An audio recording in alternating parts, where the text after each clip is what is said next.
About today is the third objective here, which is understanding the mechanisms of muscle contraction. Specifically, what are the factors that regulate or influence how much muscle, how much force a muscle can generate?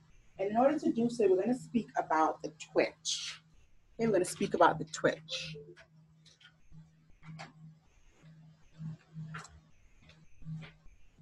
All right, so the twitch is basically a brief period of muscle contraction. So if you took a single piece of muscle and you stimulated it, one action potential would produce one twitch. That brief shortening or contracting of that muscle. We're going to speak about some of the factors that regulate how the muscle generates its force. And then we're going to talk later on about recruitment and velocity and all of that stuff. All right, so to define a twitch, it's all or nothing event for a muscle fiber at rest. You had a resting piece of muscle. It has innervation, right? It's a motor unit, meaning that it has a motor neuron innervating it. And if you stimulate it, you are fired one action potential, that muscle would contract, and that phenomenon is called a twitch. Now we can define this based upon a motor unit. Who wants to remind us what a motor unit is? Versus a muscle fiber versus the entire muscle. So what's a motor unit?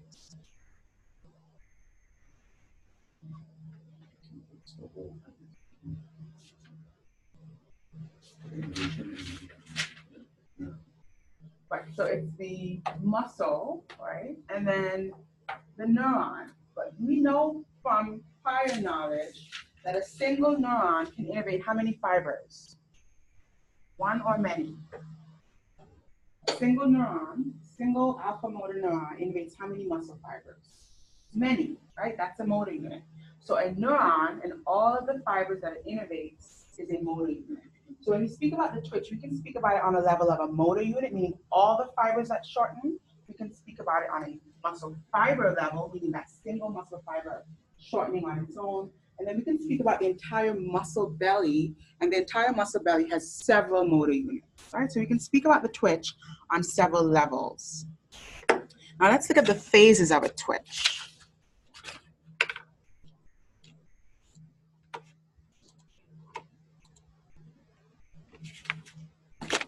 All right, let's look at the phases of a single twitch.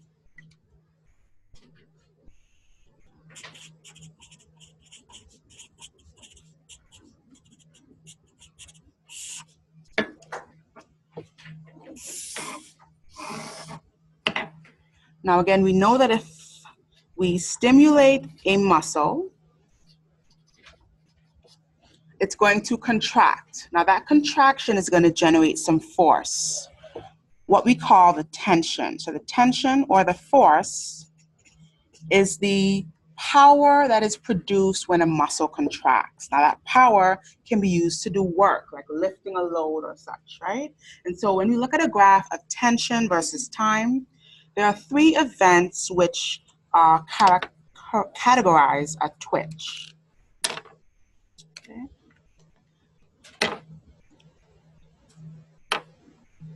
This is zero tension. So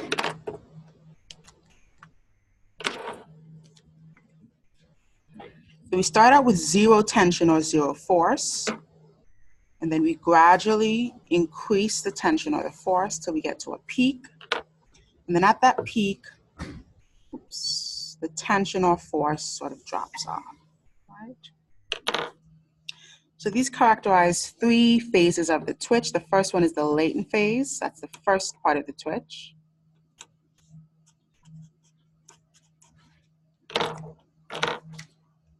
Okay. Then there is the contraction phase. And finally, the longest phase is the relaxation phase.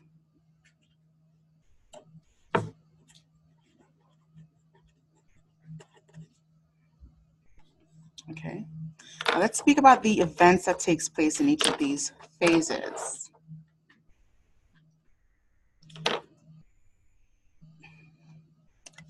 Now you want to bear in mind that this is the point where we stimulate the muscle. So this is where we fire an action potential. Although we fire the action potential right here, during the latent phase, there is no cross-bridge cycling happening.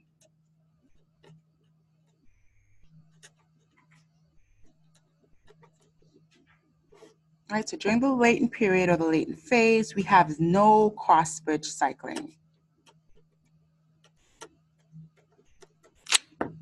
Okay, and because we have no cross-bridging, we have no force, right? We need that sliding to happen. We need that myosin dragging actin along in order to generate force, in order to generate contraction of that muscle to do work.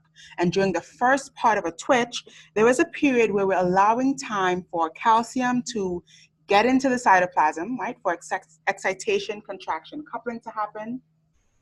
Right, if you remember the ryanodine receptors from your prior studying, opening up, calcium flooding into the cytoplasm, interacting with troponin, and then starting cross-bridge cycling. That takes time, right? So in order to warm up that muscle to contract, in order to get calcium into the cytoplasm, it takes a bit of time, and that's what's happening during the latent period, right? So no cross-bridges, meaning no tension, right? Tension remains 0, and basically this is the lag time to allow excitation, contraction, coupling. Excitation, contraction, coupling. Okay.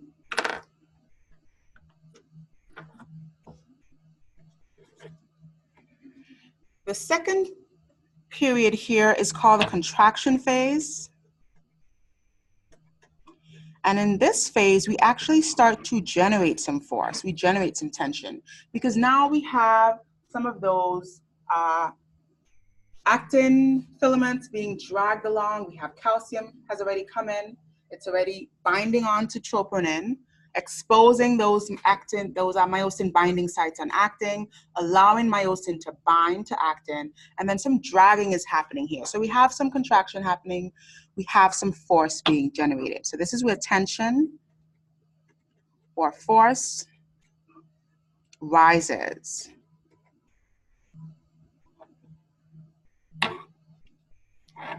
And it's rising due to cross-bridging. Okay. This can last anywhere from 10 to 100 milliseconds, right? Depending on the muscle. We're going to speak about different muscles and different contraction periods. And then finally, this is the peak of the contraction.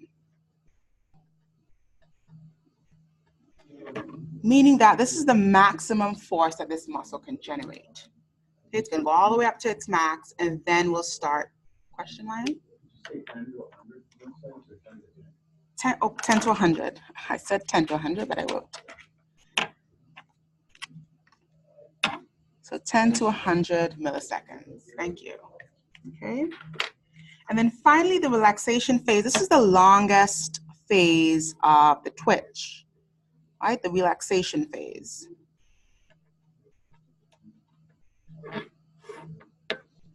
So this is the longest.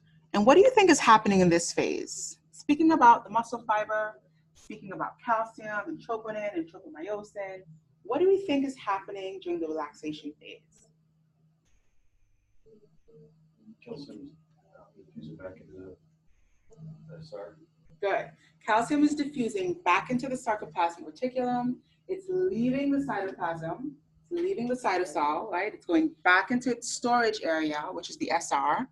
And so we no longer have those myosin binding sites being exposed. Tropomyosin is going to return to its normal position of covering up those myosin binding sites. Okay, so here we have the tension returning to 0.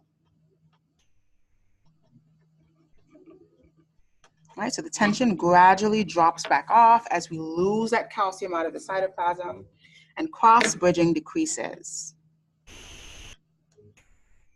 So cross-bridges decrease. Calcium leaves the cytosol.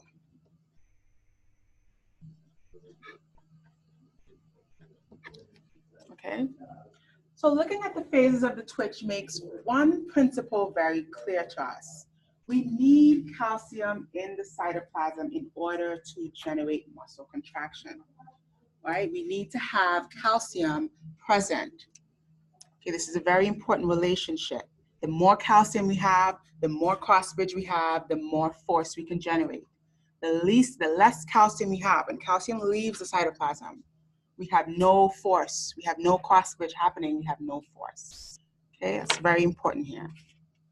Any questions about the phases of the twitch? So let's keep moving.